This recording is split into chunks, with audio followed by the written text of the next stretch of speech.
Hi everyone. Okay, we are moving on to EE.2, Simplify Radical Expressions. So this is going to be a review. We spent a lot of time on this right at the beginning of the semester in January. And now it's our last lesson. Whoop, whoop. Okay, so I'm reviewing this one because it's a really important one. And when it comes back in Algebra 2, I just want you to feel prepared and say, oh yes, we did this for sure. All the material is really important, but I've really highlighted the lessons that are especially important as you move on. Okay, guys, so when we're simplifying and they want it in simplest radical form, so this means no decimals, and they're saying assume s is greater than or equal to 0. They're just saying that because you can't square root a negative, and if it were 0, then it would be, not able to be simplified. So they're just stating that to make this problem true for us to simplify. So the way we did it in January, what we did is I would break up 20 into 4 and 5, okay? And then S, there's 10 S's. So that's 1, 2, 3, 4, 5, 6, 7, 8, 9. Now I'm going to show you a shortcut, but I'm just drawing it out for the first time. So what I'm doing here is I'm trying to find pairs, because remember, guys, square root is a 2, so we're looking for pairs of things. So I'm circling all my pairs. Okay, so I have 1, 2, 3, 4, 5 pairs of S's. So that means 5 pairs can come out. So it's going to be S to the 5th that comes out. And what I'm going to do is break up 4 more. So 4 turns into 2 and 2, and then 5 is just 5. It is prime. So then now I have a pair of 2's. So that means a 2 is going to come out. So it would become 2S to the 5th radical 5. So this would be my final answer. You're taking out all your perfect squares. Okay, so that's the long way. I'm going to do it on the left. I'm going to do it a shorter way. And the shorter way is just shortcuts if, you recognize perfect squares quicker and you know how to handle variables. I do it the long way just to show you that either way works. This long way works every single time. As long as you are patient and keep working down to your pairs, you're going to get the right answer. So this is always a great method. Now the quicker method is if I think in perfect squares. So a perfect square that goes into 20 is 4. 4 is a perfect square, and then is a 5 left. And then to handle the exponents, you take this exponent and you always divide by 2. 10 divided by 2 is 5. Since there's no decimal, that just means 5 S's come out. So it's going to turn into S to the 5th. And then 4 is a perfect square. The square root of 4 is a 2. And then nothing else can come out, so it'd be 2S to the 5th root 5. Okay? Now, just to make an example up, let's say it were S to the 11th. So what we would do is we would take 11. I'm picking 11 because it's odd. 10 was even and came out as 5 evenly. 11's odd, so this would be 5.5. So what this would mean is 5 S's would come out, and since you have a half left, a half, that's 1/2 of a pair would stay in. So that's what S to the 11th would look like. All right, let's go ahead and do another example. So simplify, and they're just saying assume t is greater than or equal to 0, so it's a non-negative, so we can simplify it properly. Okay, so 8's already on the outside. That's great.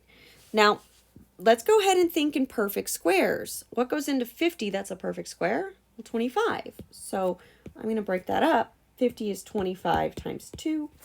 And then t is just solo. Okay, so the square root of 25 is 5. So 5 is going to come out. 2 doesn't have a perfect square, that's going to stay in. And t is to the first power, so there's no pairs to take out. So this one's completely done once I multiply here. So this would become 5 times 8, which is 40, root 2t. So you always just remultiply everything. And that's it. Okay, maybe you want to try this one and pause and try it and then push play when you're ready. Alrighty, so think in perfect squares. What goes into 75? Well, 75 I think is 3/4. A quarter's 25. So that would be 25 times 3 and then d to the 7th. Okay, so the square root of 25 is a 5. 3 can't come out. but let's talk about d. So it's d to the 7th, so I'm going to divide by 2, so that gives me 3.5. So what that means is 3 d's come out, okay, and then I have 1 d left because there's a half of a pair left. So 1 d stays on the inside, and then the 3 stays on the inside. Okay, so I did it the shortcut way. I'm going to do it the long way because I have found that people like it the long way better. It's just, you're just finding pairs and you take them out. So let me work it out the long way. Root 75 d to the 7th.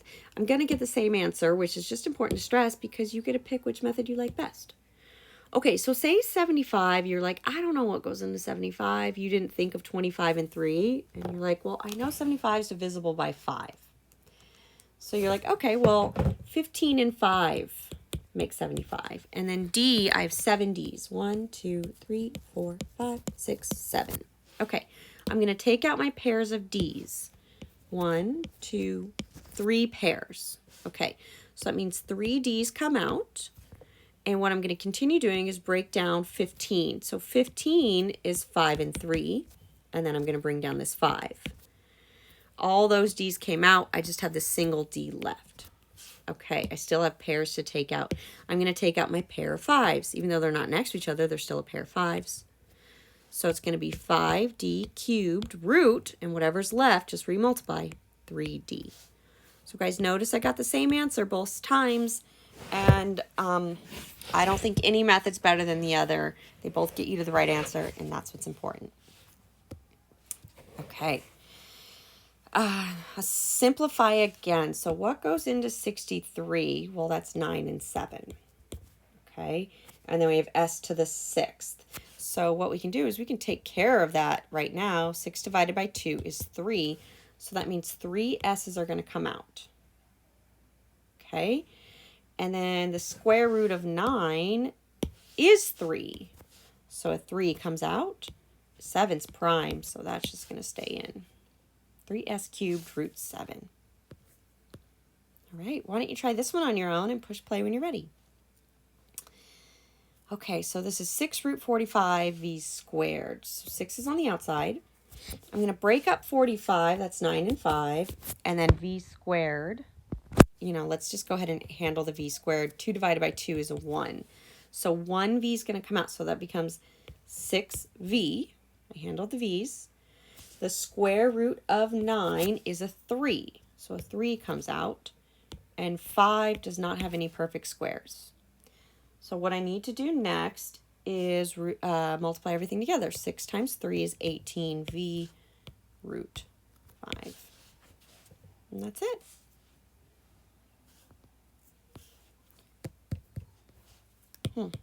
This box froze my screen. There we go. Okay. 45v to the 7th. Just scrolling up. This looks a little familiar to me. Oh, because we had a d to the 7th and we've had a 45. Okay. Okay, so 45v to the 7th. Let me see. What goes into 45? Well, that's 9 and 5.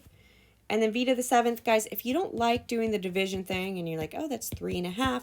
3 v's come out, 1 v stays in. You could just write it out.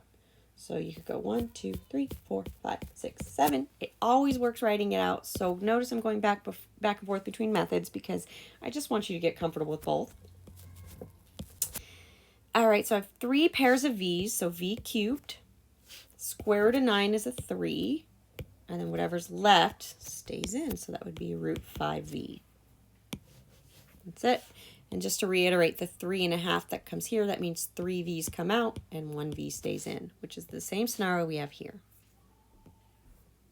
Woo, a big number. All right, the bigger the numbers are, the less ability I have to say, oh, this is the perfect square that goes in there. So something like 294, I am just going to divide by 2 because I know it's divisible by 2. Okay, so 294 divided by 2 is 147. So it's 147 times 2. And I'm just going to keep breaking it down, okay? So I have m to the 7th. So let me see, that's 7 m's. 1, 2, 3, 4, 5, 6, 7. And then I have 4 n's. 1, 2, 3, 4. Okay, so I'm going to go ahead and clean up my variables because they're ready. So 1, 2, 3. And then 1, Okay, so I have 3 pairs of m's, 2 pairs of n's. It's important to keep it alphabetical. It's good organization.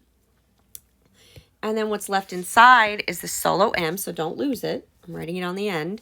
And I'm going to keep breaking down 147, and 2's already broken down, so I'm going to leave that in there. Now 147 is divisible by 3. 147 divided by 3, oh, is 49. So 49 times 3 times 2 times m. Okay, now 49 is great. Square root of 49 is a 7. Okay, and then 3 and 2 and m, they're all prime. Nothing left to do there, so that would be 7m cubed n squared radical. 3 times 2 is 6m. So don't be afraid of big numbers. You just keep breaking it down. You just keep going and going and going. And I could have broken down 49 into a pair of 7s and taken the pair out and still gotten the same answer. All right, guys, that concludes the last lesson for algebra. We are at the end, and we have completed everything. I'm so proud of you guys. Once a student, always a student, so I'm always here for you guys. I'm just an email away, and when my classroom opens back up, you're always welcome in there.